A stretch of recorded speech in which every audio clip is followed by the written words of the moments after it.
Last மாடியூலில் நம்ம வந்து எப்படி ஒரு பேசிக்கான ஃப்ளாஸ்க் வெப் சர்வரை கிரியேட் பண்ணி ரன் பண்ணுறதை வந்து பார்த்தோம். ஸோ இந்த மாடியூலில் வந்து நம்ம எப்படி அதை இன்னும் அதை இம்ப்ரூவ் பண்ணுறது, டெம்ப்ளேட்ஸ் எல்லாம் எப்படி வந்து யூஸ் பண்ணுறதுன்னு வந்து பார்க்கலாம்.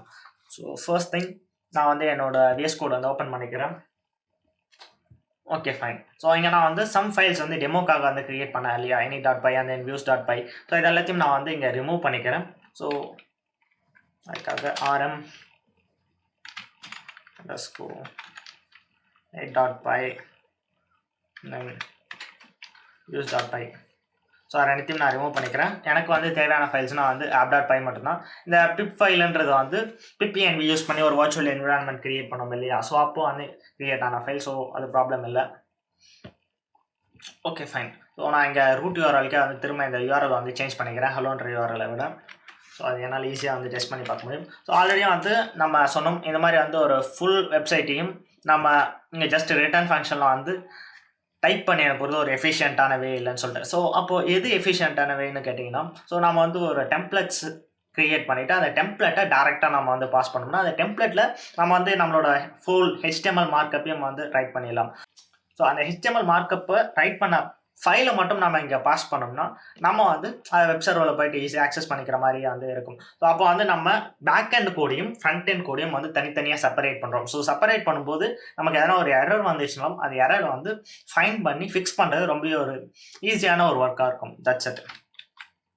ஸோ நான் ஃபர்ஸ்ட் அதனால் வந்து ஒரு டெம்ப்ளேட்டை வந்து நம்ம க்ரியேட் பண்ணணும்னா ஓகே. ஸோ நான் இங்கே ஏன்னா ஒரு எம்டி ஸ்ட்ரிங் போட்டு வச்சுக்கிறேன் இப்போதைக்கு. ஸோ நம்ம வந்து இங்கே ஃப்ளாஸ்கில் டெம்ப்ளேட் யூஸ் பண்ணோம்னா நம்ம அதுக்கு வந்து ஃபஸ்ட்டு டெம்ப்ளேட்ஸ்ன்ற ஒரு டேரக்டரி வந்து க்ரியேட் பண்ணணும். இது வந்து ஃப்ளாஸ்கில் டிஃபால்ட்டாக ப்ரொவைட் பண்ணக்கூடிய நேம். ஸோ அதனால் நம்ம இதை சேஞ்ச் பண்ணக்கூடாது. ஸோ டெம்ப்ளேட்ஸ்ன்ற ஒரு டேரக்டரி வந்து க்ரியேட் பண்ணியாச்சு. ஸோ இந்த டெம்ப்ளேட்ஸ்ன்ற டேரக்டரிக்குள்ளே தான் நம்மளோட எல்லா டெம்ப்ளேட்டும் வந்து போடணும். ஸோ நான் இதுக்குள்ளே ஃபஸ்ட்டு வந்து ஒரு index.html நான் வந்து ஒரு டெம்ப்ளேட் வந்து கிரியேட் பண்ணிக்கிறேன். ஸோ இந்த index.html-குள்ளே நான் பேசிக்காக வந்து என்னோட எல்லா HTML கோடையும் வந்து ரைட் பண்ணலாம். ஸோ இந்த index.html ஃபைல் ரெஃபரன்ஸை நான் இங்கே வந்து பாஸ் பண்ணனா போதும். எனக்கு வந்து இந்த index.html இருக்கக்கூடிய கண்டென்ட் எல்லாமே என்னோட வெப் சர்வரில் ஷோ அப் ஆகும். ஸோ நான் ஃபர்ஸ்ட் வந்து இங்கே என்ன பண்ணிக்கிறேன்னா வந்து ஒரு ஸ்டாண்டர்டான HTML பாய்லர்பிளேட் கோடை வந்து ரைட் பண்ணிக்கிறேன். ஸோ இங்கே வந்து நம்ம ஆல்ரெடி டிஃபால்ட்டாக இருக்கக்கூடிய டைட்டில் வந்து எடிட் பண்ணிக்கலாம். ஸோ நான் இதோட டைட்டில் வந்து ஃப்ளாஸ்க் டியூட்டோரியல் வந்து டைட்டில் நான் வந்து சேஞ்ச் பண்ணிக்கிறேன். ஸோ பாடி டேக்கில் வந்து நான் இதுக்கு முன்னாடி போட்ட சேம் அந்த H1 டேக் தான் வந்து போட போகிறேன். பட் இதை வந்து நான் டெம்ப்ளேட்லேருந்து பாஸ் பண்ணுறதுனால வந்து ஸோ நான் இங்கே வந்து வெறும் H1 டேக் மட்டும் தான் போடணும்னு இல்லை, நான் ஹோல் லாட் நிறைய விஷயங்களை வந்து பண்ண முடியும். பட் ஆனால் நாம் இப்போதைக்கு வந்து இதை மட்டும் வந்து பெர்ஃபார்ம் பண்ணுவோம். That's it. Okay fine. நம்ம வந்து இங்கே ஒரு பேசிக்கான ஒரு HTML கோடு வந்து ஜஸ்ட் திரும்ப வந்து ஹலோ வேர்ல்டுன்றது தான் வந்து H1ல வந்து போட்டிருக்கோம். இந்த HTML மார்க்கப்பை எப்படி நாம் வந்து இந்த சர்வரில் ஆக்சஸ் பண்ணுறதுன்னு பார்க்கலாம். ஸோ ஃபர்ஸ்ட் நம்ம வந்து இந்த மாதிரி ஒரு டெம்ப்ளேட்டை ரெண்டர் பண்ணோம்னா நமக்கு அதுக்கு ரெண்டர் டெம்ப்ளேட்ன்ற ஒரு ஃபங்க்ஷன் வந்து நம்ம இம்போர்ட் பண்ணி ஆகணும். ஸோ ரெண்டர் டெம்ப்ளேட்ன்ற ஃபங்க்ஷன் நான் வந்து இம்போர்ட் பண்ணிக்கிறேன். ஸோ ரெண்டர் டெம்ப்ளேட் ஃபங்க்ஷன் வந்து இம்போர்ட் பண்ணதுக்கப்புறமா ஸோ நம்ம இங்கே என்ன பண்ணோம்னா ஜஸ்ட் ரெண்டர் டெம்ப்ளேட். ஸோ இதுக்கு நம்ம வந்து பண்ண வேண்டியதெல்லாம் ஜஸ்ட் நம்மளோட டெம்ப்ளேட்டோட ஃபைல் நேம் வந்து ஒரு ஸ்ட்ரிங்காக பாஸ் பண்ணணும். ஓகே. ஸோ நாம் வந்து இங்கே index.html-ன்றது தான் நம்மளோட டெம்ப்ளேட்டோட நேம். ஸோ நான் இந்த index.html-ன்றதை நான் இங்கே போட்டுக்கிறேன். index.html. That's it. So comma போட்டு நம்ம வந்து இந்த index.html-க்கு எதனா சம் வேல்யூ பாஸ் பண்ணலாம். Okay fine. ஓகே, நம்ம வந்து இந்த index.html-ன்ற ஃபைலை தான் வந்து நம்ம ரெண்டர் பண்ணணும். ஸோ அதனால் நான் இந்த index.html வந்து போட்டுக்கிறேன். ஸோ ஓகே, நம்ம வந்து பேசிக்காக டெம்ப்ளேட் எல்லாத்தையும் வந்து செட்டப் பண்ணியாச்சு. நான் இப்போ வந்து திரும்ப அகைன் வந்து இந்த சர்வரை வந்து ரன் பண்ணுறேன். ஸோ எனக்கு வந்து சர்வர் வந்து ஃபுல்லாக ஸ்டார்ட் ஆகிடுச்சு. போர்ட் 5000 வந்து ரன் ஆகிட்டு இருக்கு. ஸோ நான் திரும்ப போயிட்டு சேம் பேஜ் வந்து ரெஃப்ரெஷ் பண்ணி பார்க்குறேன்.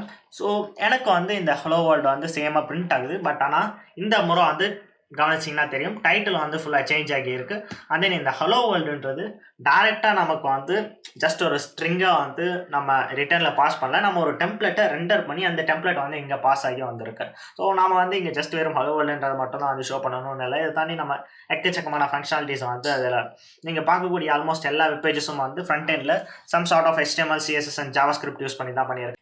நம்மளால் வந்து HTML வந்து தனியாக வந்து ரைட் பண்ண முடியும்னா நம்மளால் வந்து அந்த மாதிரி ஆசம் சைட்ஸை வந்து பில்ட் பண்ணலாம். ஸோ பேசிக்காக வந்து நம்மளால் வெறும் ஹலோ வேர்ல்ட் மட்டும் இல்லை, நம்மளால் இன்னும் எக்கச்சக்கமான ஆக்ஷன் பர்ஃபார்ம் பண்ண முடியும். ஸோ இந்த டுட்டோரியலில் நம்ம வந்து எப்படி ஒரு 2D அப்ளிகேஷனை கிரியேட் பண்ணுறதுன்னு பார்க்கலாம். ஓகே, ஸோ இந்த index.html இருக்கு இல்லையா, ஸோ இதில் வந்து நான் சம் ஃபங்க்ஷனாலிட்டி வந்து ஆட் பண்ணணும்னு நினைக்கிறேன். இந்த ஹலோ வேர்ல்டு தூக்கிட்டு நான் வந்து ஒரு டைட்டில் பார் ஆட் பண்ணணும்னு வந்து நினைக்கிறேன் வச்சுக்கலாம். ஸோ பேசிக்கான ஒரு div dot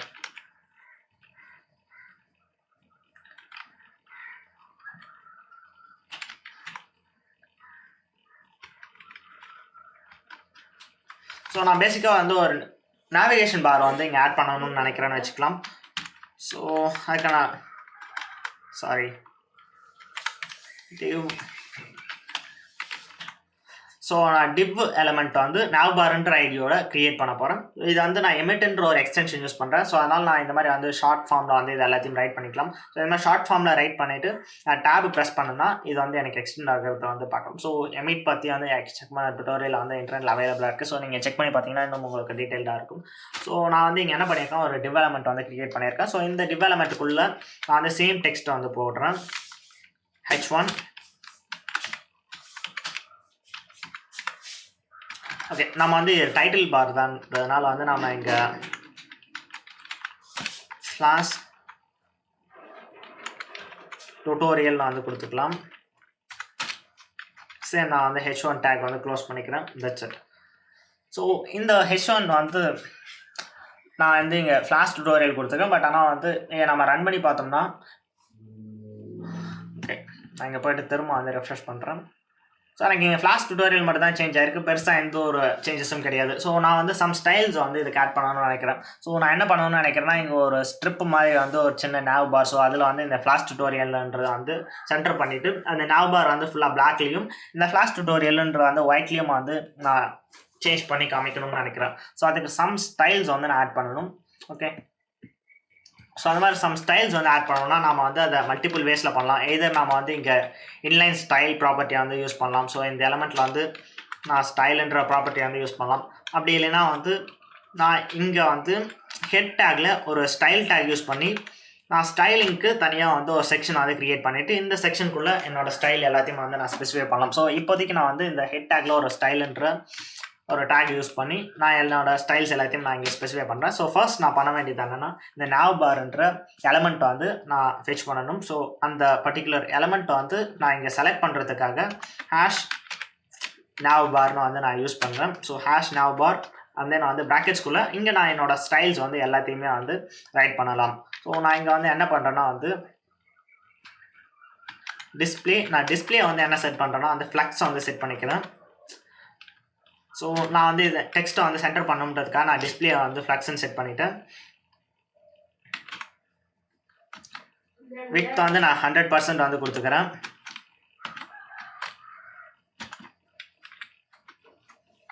and then height வந்து நம்ம என்ன ஹைட் வேணால் கொடுத்துக்கலாம். எனக்கு வந்து ஒரு 80 பிக்சல் வேணும்னு வந்து இமேஜின் பண்ணிக்கலாம். ஸோ 80 பிக்சல் நான் வந்து கொடுத்துக்கிறேன். ஸோ இந்த 100% மீன்ஸ் 100% வியூ வித். ஸோ இந்த ஸ்க்ரீனில் வந்து எனக்கு இருக்கக்கூடிய அந்த டோட்டல் ஸ்க்ரீனோட விட்த்தையும் வந்து எடுத்துக்கணும்னு அர்த்தம். ஸோ ஹைட் வந்து நான் 80 பிக்சல் கொடுத்துக்கிறேன். அண்ட் தென் நம்ம வந்து இதில் இருக்கக்கூடிய கண்டென்ட் எல்லாத்தையும் வந்து சென்டர் பண்ணணும்னு நான் வந்து சொன்னோம். ஸோ இந்த h1 எலமெண்ட் வந்து நான் சென்டர் பண்ணி காமிக்கணும். ஸோ அதுக்கு வந்து நான் என்ன பண்ணுறேன்னா வந்து ஸோ ஜஸ்டிஃபை கான்டென்ட் சென்டர் கொடுத்துக்கிறேன். அண்ட் தென் வந்து இந்த கலர் வந்து பேக்ரவுண்ட் கலர் எனக்கு பிளாக் வேணும். ஸோ அதுக்கான சிஎஸ்எஸ் என்னன்னா வந்து பேக்ரவுண்ட் கலர் ஈக்குவல் டு நான் இங்கே வந்து பிளாக்ன்றதை லிட்ரலி நேமாக கொடுக்கலாம். அப்படி இல்லைனா நான் வந்து அதை ஹெக்ஸ் கோடாக கொடுக்கலாம். ஸோ அது பிளாக்ன்றதை நேமாகவே வந்து கொடுத்துக்கிறேன்.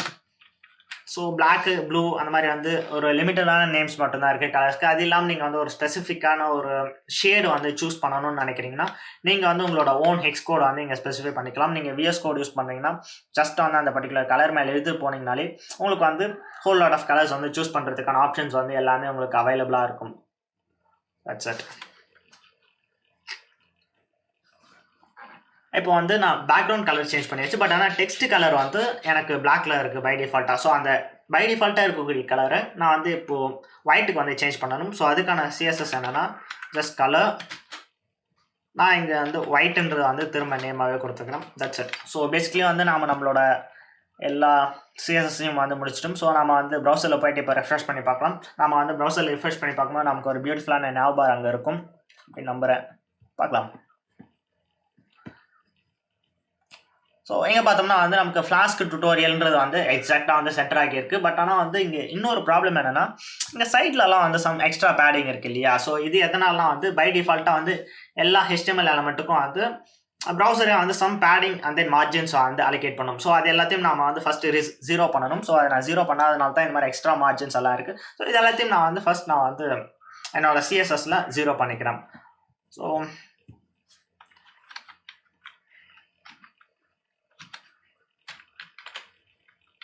நான் ஃபஸ்ட்டு வந்து பாடி டேக் வந்து செலக்ட் பண்ணிக்கிறேன். ஸோ பாடி டேக்ன்றது வந்து இங்கே நாம் வந்து இங்கே யூஸ் பண்ணியிருக்க இந்த டேக் தான். ஸோ இந்த பாடி டேக்கு பை டிஃபால்ட்டாக இருக்கக்கூடிய சம் மார்ஜின்ஸ் எல்லாம் சொன்னேன் இல்லையா. ஸோ மார்ஜின் அண்ட் பேடிங் ரெண்டுத்தையும் வந்து நம்ம 0 பண்ணணும். So that's simple fix. So just margin 0 and then padding 0. That's it. So இப்போ வந்து நம்ம ரெஃப்ரெஷ் பண்ணி பார்க்கும்போது இப்போ நமக்கு வந்து அந்த எக்ஸ்ட்ரா இருந்த பேடிங்ஸ் எல்லாமே வந்து ஃபிட் ஆகிடுச்சு. ஸோ நமக்கு இந்த ஃப்ளாஸ்க் டுட்டோரியல் ஒரு பியூட்டிஃபுல்லான டைட்டில் வந்துருச்சு. Okay, that's it. இந்த அப்ரோச்சில் இருக்கக்கூடிய ப்ராப்ளம் என்னன்னா நம்ம இங்கே ரைட் பண்ணியிருக்கிற இந்த சிஎஸ்எஸ் எல்லாம் இந்த ஒரு பர்டிகுலர் ஃபைலில் இருக்கக்கூடிய எலமெண்ட்ஸுக்கு மட்டும் தான் அப்ளை ஆகும். இது குளோபலாக வந்து நம்மளால் லிங்க் பண்ண முடியாது. ஸோ இதனால் வந்து நம்ம ஒரு பெரிய சைட்டில் வந்து ஒர்க் பண்ணுறோன்னு இமேஜின் பண்ணிக்கோங்க. நீங்கள் ஒரு பெரிய சைட்டில் ஒர்க் பண்ணுறீங்கன்னு இமேஜின் பண்ணிங்க. ஒரு 10 பேஜ் இருக்குது அந்த சைட்டில். ஸோ அதில் வந்து நீங்கள் அந்த ஹோல் சைட்லேயும் வந்து சேம் சார்ட் ஆஃப் தீம் தான் வந்து யூஸ் பண்ணியிருப்பீங்க. ஸோ சேம் சிஎஸ்எஸ் தான் வந்து ஆல்மோஸ்ட் எல்லா இடத்துலையும் ரிப்பீட் ஆகிருக்கும். பட் ஆனால் வந்து நம்ம இங்கே ரைட் பண்ணக்கூடிய இந்த எல்லா சிஎஸ்எஸுமே வந்து இந்த ஒரு பர்டிகுலர் ஃபைலில் மட்டும்தான் அப்ளை ஆகும். ஸோ நம்ம வந்து அந்த மாதிரி ஒரு குளோபலாக ஒரு தனியாக வந்து style.cssன்ற மாதிரி ஒரு ஃபைலில் நம்ம இது எல்லாத்தையும் வந்து ரைட் பண்ணிட்டோம்னா நம்ம வந்து எந்த ஒரு ஃபைலில் வேணால் வந்து ஈஸியாக லிங்க் பண்ணிக்கலாம். ஸோ அந்த மாதிரி வந்து நம்ம தனியாக இந்த சிஎஸ்எஸ் அண்ட் தென் டெம்ப்ளேட் ரெண்டுத்தையும் வந்து எப்படி செப்பரேட் பண்ணோம்னா நார்மல் வெப் டெவலப்மெண்ட்டில் நம்ம வந்து ஜஸ்ட்டு இதுலேயே வந்து ஒரு இப்போ இந்த index.html இருக்கக்கூடிய ஃபோல்டர்லேயே வந்து எக்ஸ்ட்ராவாக வந்து ஒரு style.cssன்னு ஒரு ஃபைல் க்ரியேட் பண்ணிவிட்டு இங்கே வந்து ஜஸ்ட் லிங்க் டேக் யூஸ் பண்ணி டேரெக்டாக வந்து லிங்க் பண்ணிக்கலாம். பட் ஆனால் வந்து நமக்கு ஃப்ளாஸ்கில் இந்த மாதிரி வந்து ஸ்டாட்டிக் ஃபைல்ஸ் எல்லாத்தையும் வந்து ஹேண்டில் பண்ணுறதுக்கு. ஸோ டெம்ப்ளேட்ஸ்ன்றது டைனமிக்காக வந்து ரெண்டர் ஆகக்கூடிய ஃபைல்ஸ். ஸோ இதில் வந்து நம்ம இந்த மாதிரி ஸ்டாட்டிக்கான டெக்ஸ்ட் மட்டும் தான் ரெண்டர் பண்ணணும்னு இல்லை, சர்வர் சைட்லேருந்து சென்ட் பண்ணக்கூடிய டேட்டாவும் ரெண்டர் பண்ணலாம். அதெல்லாம் நம்ம வந்து லேட்டராக இந்த கோர்ஸில் டீட்டெயிலாக பார்க்கலாம். பட் ஆனால் வந்து நாம் வந்து இந்த ஸ்டாட்டிக் ஃபைல்ஸ்னு வந்து சொல்கிறது எல்லாமே என்னென்னா அது எல்லாமே வந்து எதுவும் வந்து ரெண்டரிங் எல்லாம் இல்லை, ஜஸ்ட் வந்து டேரெக்டாக அட்டாச் ஆகிறது மட்டும்தான் வந்து ஸ்டாட்டிக் ஃபைல்ஸ்னு சொல்லுவோம். ஸோ அந்த ஸ்டாட்டிக் ஃபைல்ஸ் எல்லாம் நம்ம ஃப்ளாஸ்கில் ஹேண்டில் பண்ணுறதுக்கு ஸ்டாட்டிக்னு வந்து தனியாக ஒரு ஃபோல்டரில் அந்த ஃபைல்ஸ் எல்லாம் போடணும். ஸோ அந்த மாதிரி ஸ்டாட்டிக் ஃபைல்ஸை ஹேண்டில் பண்ணுறதுக்கு தனியாக ஃப்ளாஸ்கில் ஒரு மெக்கானிசம் கொடுத்துருக்காங்க. ஸோ எப்படி வந்து இந்த ஸ்டைல்ஸ் அண்ட் தென் வந்து மார்க்அப் ரெண்டுத்தையும் வந்து தனித்தனியாக வந்து ஸ்ப்ளிட் அப் பண்ணுறது. ஸோ அது எல்லாத்தையும் நம்ம வந்து நெக்ஸ்ட் லெக்சரில் பார்க்கலாம்.